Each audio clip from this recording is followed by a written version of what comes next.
Hey guys, I wanted to give you a little heads up on how to create color keys.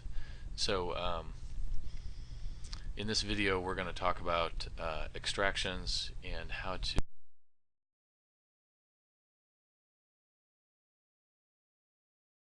a foreground from our foreground directory in our elements folder. And let's grab the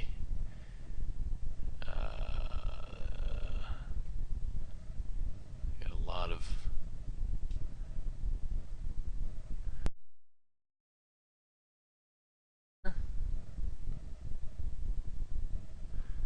here we go. Grab this sequence. This is my foreground sequence. This is also my green screen sequence. Go ahead and name that FG. Creating a new a new folder.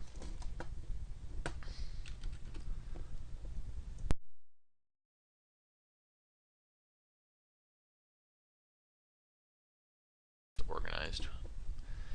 Alright, so here's my foreground. It's time to do an extraction. I'll call this FG extract. And let's go to a representative frame, say frame 100. And let's go ahead and put a color key on this. So I like to use adjustment layers, individual adjustment layers, in order to drop effects into the comp.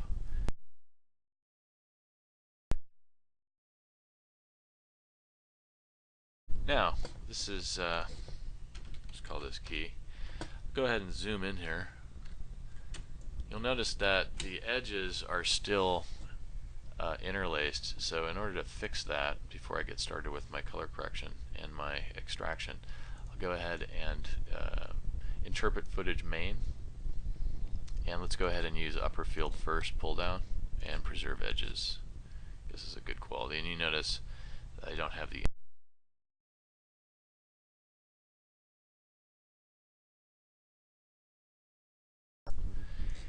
Alright, so let's go ahead and increase the tolerance, and you'll see very quickly that I want to basically, I don't want to lose too much of the edge, so I could go a little bit further, but as soon as I start eating into the spill that's coming onto her face here, I want to kind of be very careful of that, so let me back off a little bit here. Okay, that's pretty good. Alright, let's go ahead and look at that.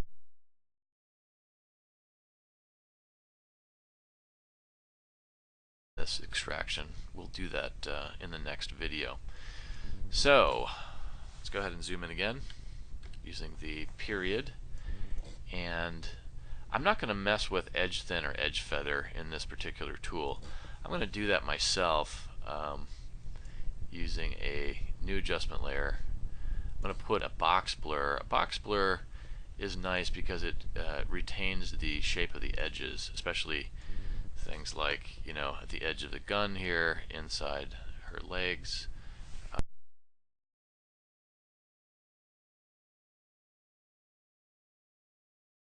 Blur, and it yields a better result. I'm going to use, I started with 6, I'm going to back off to about 3, and that's going to blur about 1.5 pixels outside the matte and 1.5 pixels inside the matte. Okay, so that's my blur. And then I'm going to come back with another adjustment layer to which I load a color correction or a levels call. Color correct the matte, and in this case I'm going to be messing with alpha.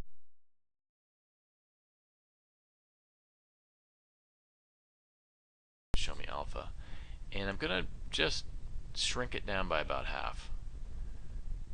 I know that 127 in 8-bit mode is about 1/2 the blur that I put into the image at this blur step.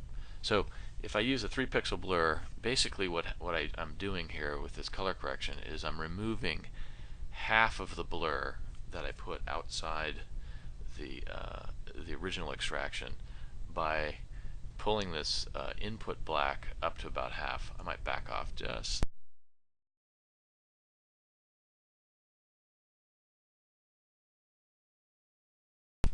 Some edges here that I need to work with, but it's getting better.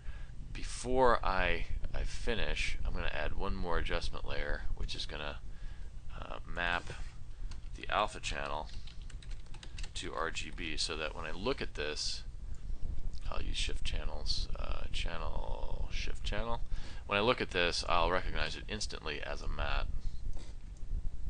It'll be basically black and white. Alright. Oh, and before I forget, I'll make sure that I shift all of the